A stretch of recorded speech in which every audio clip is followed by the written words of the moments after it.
Eu vou explicar como o Barsi deu seus primeiros passos no mercado acionário. Em 1968, quando o Barsi estava prestes a completar 30 anos, ele começou a frequentar a Bolsa de Valores. Mesmo com pouco dinheiro para investir, ele ficava estudando o comportamento do mercado e se apaixonou pela ideia de comprar ações com vista a obter dividendos. O Barsi sentia que dentro dele havia um apetite a risco, que seus empregos como contador não saciavam. O fascínio dele pela ideia de receber dividendos foi tão grande que logo ele largou seu emprego e passou a ir à bolsa todo santo dia. O Barsi tinha muito medo de voltar a ser pobre quando ele se aposentasse e não pudesse mais trabalhar para se sustentar. Ele não acreditava que a Previdência Pública garantiria uma aposentadoria digna para ele. Ele sabia que tinha ao menos 30 anos de trabalho pela frente para fazer seu pé de meia. Ele pensava em poupar um pouco de dinheiro todos os meses e, aos poucos, construir uma carteira de investimentos que suportasse todos os seus ganhos no futuro. Ele estudou diversas formas de montar essa carteira previdenciária: ações, títulos de renda fixa, aluguel de imóveis, etc. Mas ele chegou à conclusão que nada seria mais rentável do que as ações pagadoras de dividendos.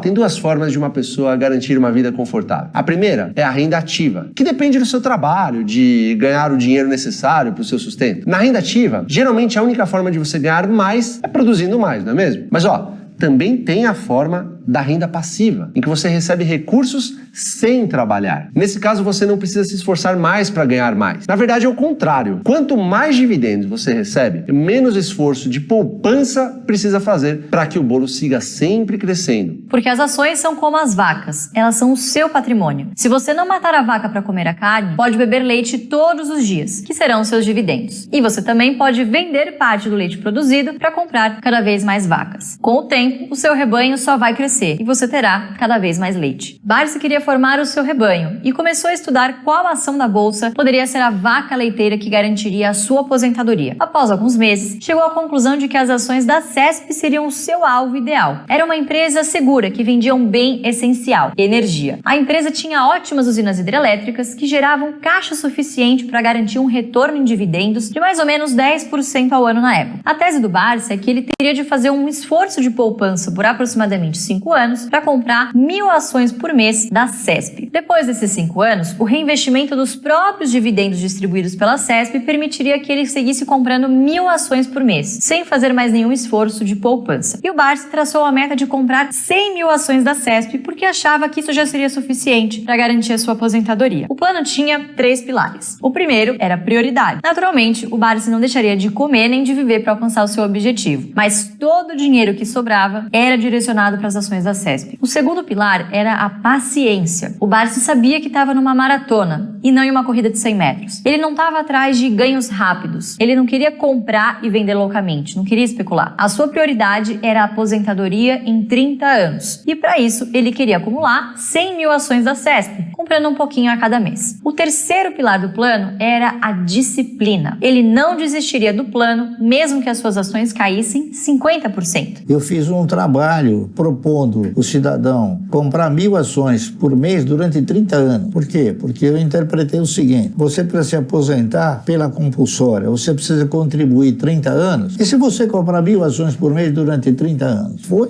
uma coisa meio revolucionária, né? Nunca ninguém tinha pensado nisso. E eu acabei mostrando que se você comprar 1.000 ações por mês durante 30 anos, você fica milionário. Na verdade, ele já não se importava quando a bolsa começava a cair. Pelo contrário, ele comemorava, porque o que interessava era o número de ações que ele estava determinado a juntar, e não o valor delas. Como ele estava muito mais interessado em comprar do que em vender, quanto mais as ações caíssem, mais fácil seria para ele alcançar a sua meta. Seguindo esse plano, demorou pouco para que o Barsi se tornasse milionário. Ele nem lembra exatamente quando foi, mas acredita que foi em meados de 1976. Quem fizer ou quem der início a um projeto igual ao meu hoje, com certeza ele vai ser contemplado no futuro. O exemplo dos outros eu sempre tomei para mim e procuro dizer para as pessoas, né? Procuro transmitir para as pessoas o ensinamento que eu fui adquirindo ao longo do tempo. E eu tenho assim uma referência muito boa, porque todos aqueles que seguiram essa orientação,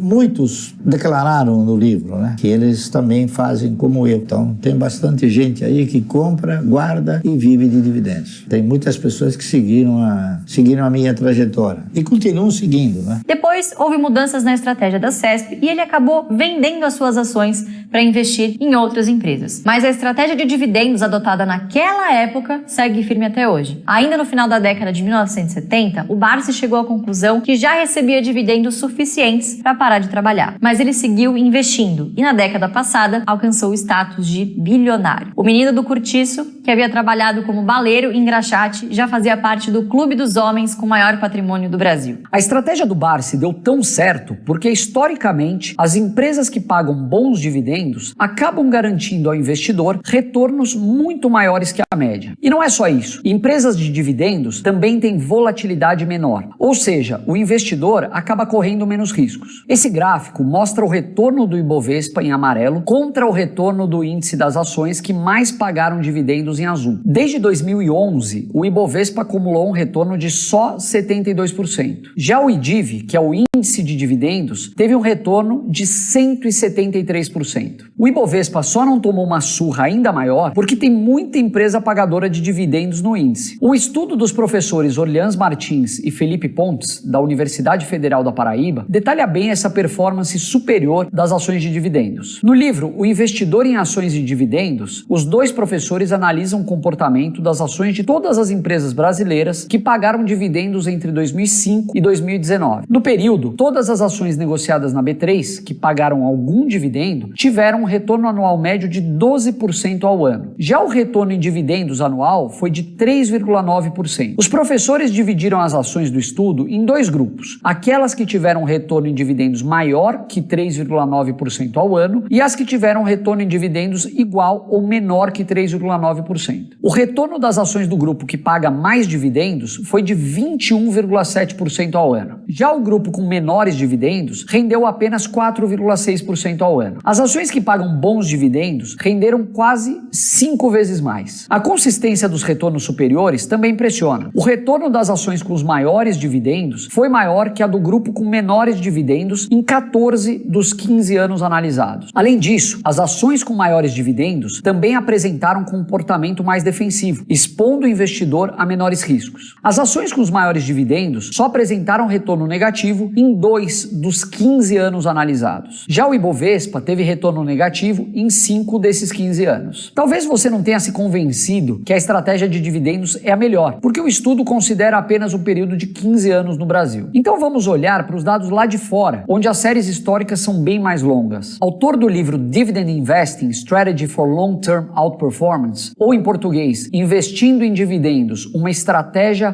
para performance acima da média no longo prazo, Michael Clements fez um estudo comparando a performance das ações que pagam bons dividendos contra os índices de ações mais populares. O estudo considerou dados de 1928 até 2011. Nos Estados Unidos, a carteira de ações que pagou bons dividendos rendeu 1,5% ao ano acima do S&P nesses 83 anos. Já uma carteira de dividendos global rendeu 2,1% ao ano a mais que a média do mercado acionário mundial. O estudo traz evidências parrudas de que, via de regra, o investimento com foco em dividendos vai te trazer resultados superiores em qualquer lugar do mundo. Talvez você já soubesse que ações de dividendos eram mais defensivas e seguras, mas talvez você achasse que com essas ações mais defensivas, você teria que abrir mão de rentabilidade, porque sempre ouvimos que as ações com maior potencial de valorização são as mais arriscadas. A gente cresce ouvindo que quanto maior o risco de um investimento, maior é o seu retorno, não é verdade? Só que o velho investing com foco em dividendos inverte essa lógica, porque você alcança o pote de ouro, o santo graal do mercado, aquela combinação que todo mundo quer, que é justamente obter retornos acima da média do mercado, correndo menos risco que o mercado. Mas talvez você esteja se perguntando, então é só pegar uma